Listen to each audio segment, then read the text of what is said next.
Palatine? So there's so many. I certainly like what the whole package has to offer. School districts, park district, Harper College here in Palatine. It's just the broad picture of Palatine is always so bright. Certainly, I do love coming downtown and going out to dinner with my family.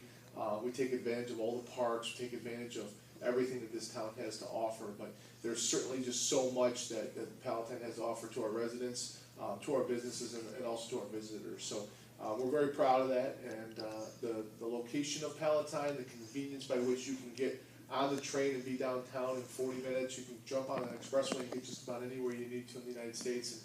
And that convenience is something that's awful special as well. Okay. What do you enjoy most about being the mayor of Palatine? Yeah, I think ultimately it's about serving the community. I grew up in Palatine. I'm a District 15 kid, a District 211 kid. I've had, my wife is also a District 15 kid, a 211 kid. We've had 2 children go through the schools here. So being able to come back and serve this community, when I looked at the mayor's position, when I thought about running for mayor, that's something that appealed to me was there's so many great things about the position. While I don't affect policy for the school board, I can discuss things with members of the school board, with the superintendents of the schools, and get a real broad picture and how decisions we make and decisions that they make affect Palatine as a whole. And that's truly what I enjoy about being mayor. And ultimately, it's about helping people. We really do try to do what we can as an entity, as a government entity, to really help our businesses and our residents in whatever it is that they're undertaking. What does Palatine mean to you? Well, it's hometown. I think that's what it is. I say this to a lot of people. There are a lot of people who move into Palatine who have lived here before, who can't wait to get back here because it's home. And I think when you find something special like that, you definitely want to embrace it. And it's 70,000 people in Palatine, but it feels like a small town, which is very unique. I've talked to other mayors who have their downtown, their newer communities, their downtown are 2 strip malls, and that's their downtown. We have a vibrant downtown that has a great history, and that's really ultimately what we're getting ready to celebrate, the 150 years, the history of Palatine, and Palatine means a ton to me. And throughout my NFL career, we were in different cities, and we had opportunities to settle in different cities, and we just kept saying, "Oh, this will be it. When we're ready to settle down and put our roots down, it's going to be back here in our hometown, Palatine." How do you hope to shape the future of Palatine? Well, I think the position as I sit today as mayor, I've always told people that my ultimate goal is to leave the position better than when I found it. I think that is the responsibility of anybody in elected positions, anybody who's in high-level appointed positions.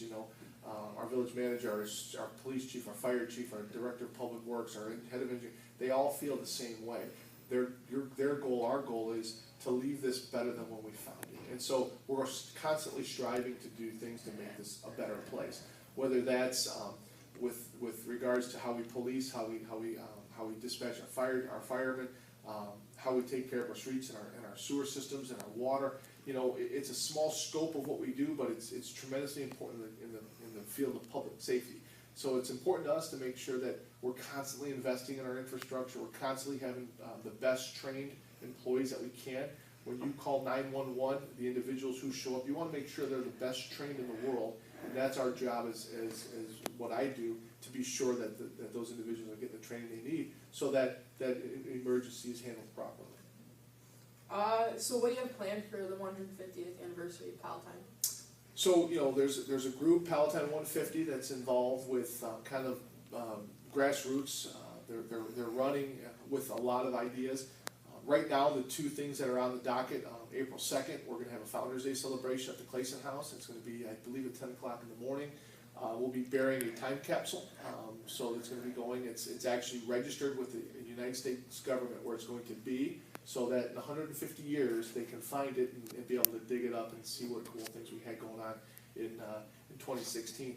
And then on October 22nd will be the Founders Day Ball or Gala. That's going to be at the Cotillion. That's going to be a dinner and a dance. So those are the 2 things that are coming. But certainly, working with a lot of our other partners during 4th of July, there will be some celebrations for our 150th. Of course, during the Street Fest, We'll have some celebrations for marking the 150th anniversary. You know, and I'm sure some of the other groups like Rotary and Kiwanis and JCs are all going to get involved as well. So it's something that the community's really embraced, and we're excited to be celebrating.